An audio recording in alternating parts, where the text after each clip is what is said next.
Democracy depends on a free press. Please support our independent journalism at democracynow.org/give.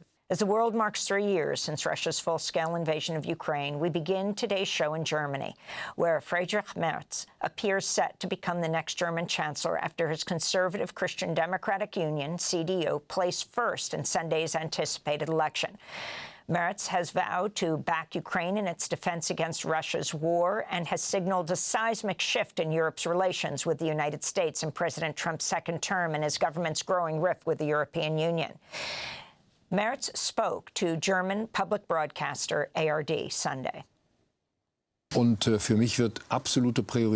absolute priority will be to strengthen Europe as quickly as possible so that step by step we can really achieve independence from the United States. I never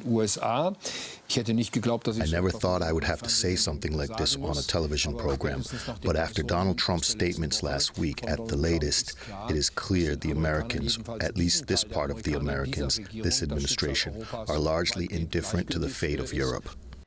Germany's election comes as the Trump administration's been in direct talks with Moscow to reach an agreement that would end the war in Ukraine without including representatives of Ukraine or European nations at the table. Trump's White House has also vowed to scale back U.S. military support and troop numbers in Europe. Merz has questioned the future of NATO and has suggested Europe may need to devise a new independent defense structure to replace the military alliance. Ahead of Sunday's election in Germany, U.S. Vice President J.D. Vance and Elon Musk came out in support of the far-right Alternative for Germany, or AfD party, which revels in Nazi slogans and anti-immigrant racism. AfD placed second, nearly doubling its support since the 2021 German election, the strongest showing for a far-right party since World War II. Musk reportedly congratulated the AfD on the results. Meanwhile, Vance met with AfD's leader during a trip to Munich earlier this month. The Socialist Democratic Party, led by outgoing German Chancellor Olaf Scholz, placed third. Scholz urged no future government coalition should partner with AfD. No cooperation with the extreme right. The Social Democratic Party stands by this clear course, and we hope and believe that all others will continue to show this attitude in the coming years.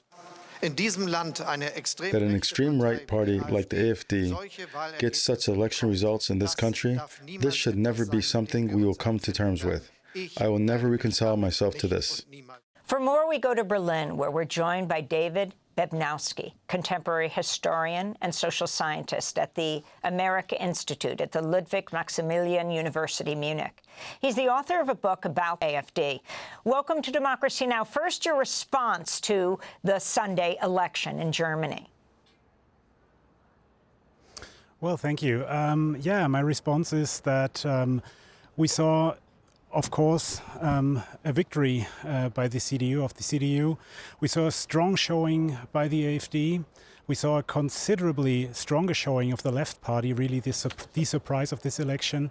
And I think the CDU and the AfD did not achieve completely what they wanted to achieve. Of course, it's a complete washout almost for the SPD coming in with the weakest election results in federal elections in Germany. And the Green Party, as another member of the coalition, of the traffic light coalition, as we say in Germany, given the colorings of the several parties that formed that coalition, also lost considerably. And the FDP, the Free Democrats, traditionally one of the parties that was often part of governments in Germany, was lost considerably, was kicked out of the Bundestag, of the German parliament. And the Bündnis Sarah Wagenknecht, another party that formed as a breakaway group of the left party, did not make it to the Bundestag, which also was surprising to many. I wanted to turn to the German Parliament Green Party member, Renate Künast, who responded to the incoming election results. There is pressure and danger coming from Russia on the EU, so to speak. The way U.S. President Donald Trump is acting now, and Vice President J.D. Vance and Elon Musk, it's like they want to turn us into vassals. So the big challenge now is to build an independent Europe that is capable of acting relatively quickly, that sets its own goals again. That is now the big challenge. So the question is, who will the Conservative Party, who will Merz, form a government with? The right or the left? Well, the party will form a coalition, and this is pretty clear, as was the expected result, actually, from this election.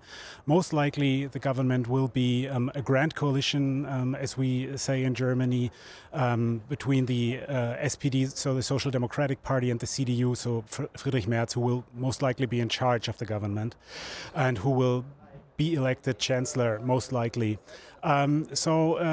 We refer to this kind of coalition as a grand coalition because traditionally, of course, the SPD and the CDU were the greatest and the strongest parties in German parliament. And the SPD is not anymore. The SPD came in third last night.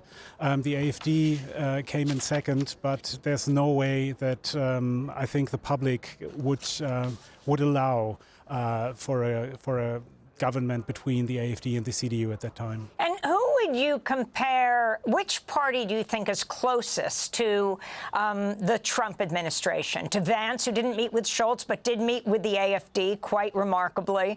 Of course, we know Elon Musk, his Nazi salute, and also supporting the AfD. But you have Merz, who is the leader of the Christian Democratic Party, which has vowed to crack down on immigrants and business regulation. Is the Trump-Vance-Musk administration closer to the Christian Democratic Union or the AfD? Well, I think the MAGA movement definitely is closer to the AfD, and this is what we were able to see. I mean, on the show, you already referred to J.D. Vance meeting up with Alice Weidel and not with Chancellor Olaf Scholz, which is, of course, a break of protocol. Really just going against traditional norms and against the just strong ties between the US and Germany historically.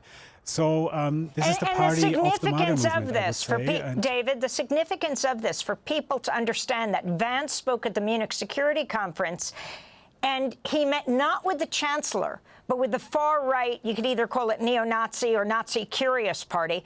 And this is 100 years after Hitler came out of prison, and he held what was really considered his first huge rally, 3,000 people at a beer hall right there in Munich. Yeah, of course. I mean, you can see all these symbols, all these things that happen in history, and you can connect the dots, if you like. And yeah, it's good to remember these things and the significance of these acts. And yeah, Nazi curious, that's maybe the term we should stick to. I think the AfD is a party that is definitely part of the extreme right in Germany, at least partially, to a considerable degree. There might be other members in the party that that formally might not agree with everything that the extreme right in Germany, the far right, would say, but still they tolerate how the party has evolved over the last years and what it stands for now. So there's no doubt about that. And David Bebnowski, as we speak on this third anniversary of Russia's full-scale invasion of Ukraine, and Western leaders meet with Zelensky in Kyiv, Macron is meeting with President Trump at the White House, and he will be followed by Starmer, the British Prime Minister, on Thursday at the White House. Can you talk about the stance of Germany now when it comes to Russia's war in Ukraine? Yeah, I think in Germany there is strong support for Ukraine and supporting the Ukrainian defense against Russia. And this is something that we would see in a coalition by the SPD and the CDU. However, the AfD has a definitely a different standpoint on that, and they would agree with Trump and Vance in coming to terms with Russia without having Ukraine or Europe at the table. Actually, Alice Weidel, so the chairwoman of the AfD, came out yesterday and said that Trump was doing the right thing and that Trump was doing what the AfD was calling for all along.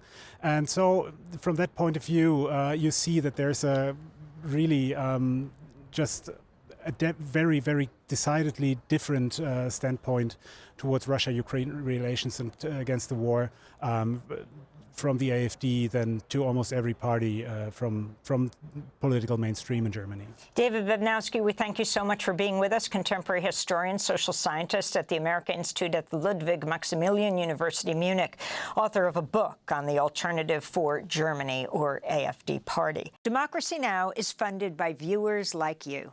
Please give today at democracynow.org/give.